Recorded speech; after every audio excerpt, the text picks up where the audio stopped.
Yan po mga kapatid, magandang hapon po sa inyong lahat at narito naman po ako at may tatawasin tayo ngayong dalawang pasyente mga kapatid, yung isa sa Bicol at saka yung isa na ito nasa Maynila siya mga kapatid.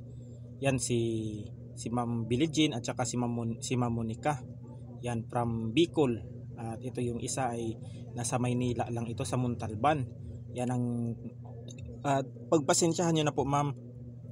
Ngayon lang ako nakapagtawas at hinintay at ngayon lang kasi ako dumating, nanggaling kasi ako dun sa aking nanay, na dinalaw ko dun ng aking nanay tsaka yung mga kapatid ko dun sa kabilang bahay kasi dito ako nakatira ngayon sa aking partner. Ayan, tsaka sa mag-avail pala ng Lucky Charm na pangpaswerte nandito mga kapatid. Ayan. Langis na lang ang kulang nito mga kapatid. Yan, meron tayong langis. Sa mag-order po niyan ay PM lamang po kayo. Yan po yung langis na ilalagay natin diyan. Yung langis na ito ay mabisa po ito mga kapatid na konsagrahan yan at pang-protection din sa lahat. Sa mga inggit, sa may mga galit sa inyo, sa may mga nagbibigay sa inyo ng kamalasan ay maganda ito pang-protection. Pwede itong ilagay sa tinatawag na mga kapatid, sa lagayan ng bentahan ng pera, lalong sa may mga tindahan. Maganda ito. Pamproteksyon yan ay subok na. Yan, ginawa ko kanina ito. Kaninang umaga 7 piraso. Yan, 7 sila. Yan, sa mga gustong mag-avail dyan ay mag-PM lang kayo sa akin sa Hashim Sandalphon Tetragrammaton at saka sa Maestro Apo Vlogs and Reels. Yan. Doon kayo mag-message mga kapatid at iano ko sa inyo kung magkano. Yan. At ipapadalagad natin. At saka yung sa isang client ko na nagpagawa ng sa Garapa, yan, sa may ganito naman siya mga kapatid. Dito siya ilalagay. Gagawin ko pa lang pumamaya. Uunahin ko tong ang nagpatawa sa akin kasi kailangan talaga. Yan. Ako po humingi ng pasensya sapagkat sobrang busy po talaga. Ako. Yan. Kaninang umaga hanggang sa ngayon. Ngayon ako nakauwi galing sa aking nanay. Yan. At ngayon na tatawasin natin, uunahin natin ito si Ma'am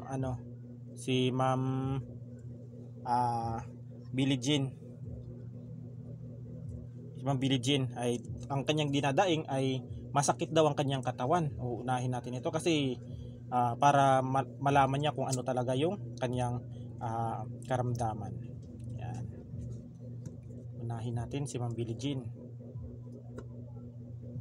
Yan.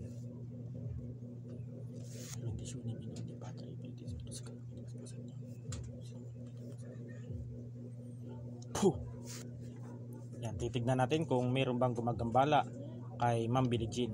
Yan.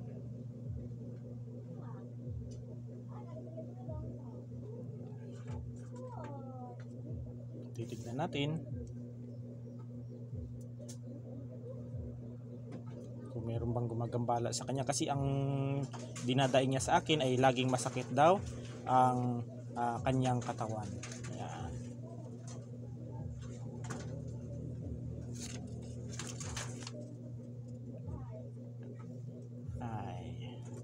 Inggit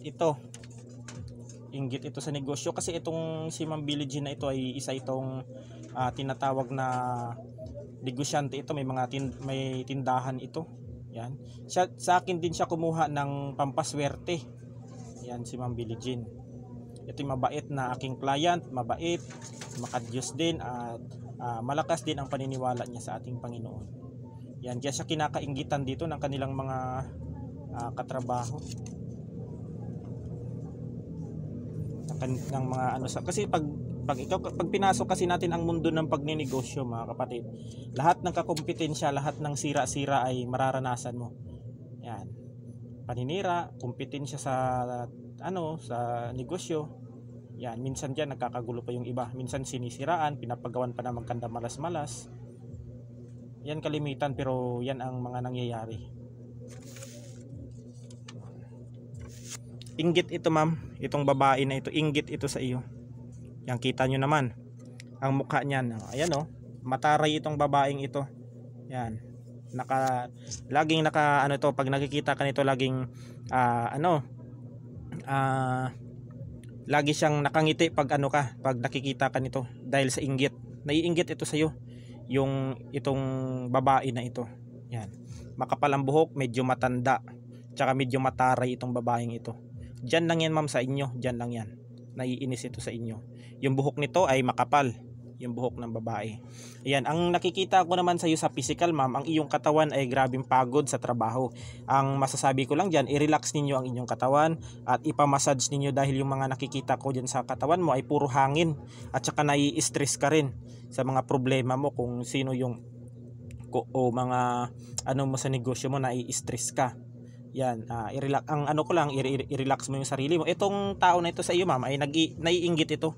Nagbibigay lang ito sa iyo ng evil eye o di kaya ano na ikaw ay laging masama ang pakiramdam mo, laging wala kang ganang magtrabaho, wala kang ganang magbantay diyan sa negosyo mo.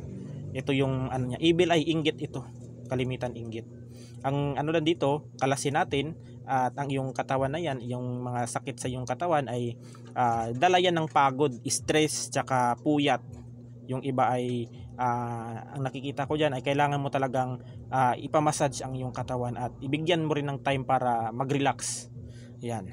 Ito ma'am, yung ngayon nakikita mo na, isisend ko sa iyo yung picture ng yung pinagtawasan mamaya. Ayan po mga kapatid, at hanggang dito na lang at God bless us all. Isusunod natin yung pangalawang pinagtawasan natin. Ayan.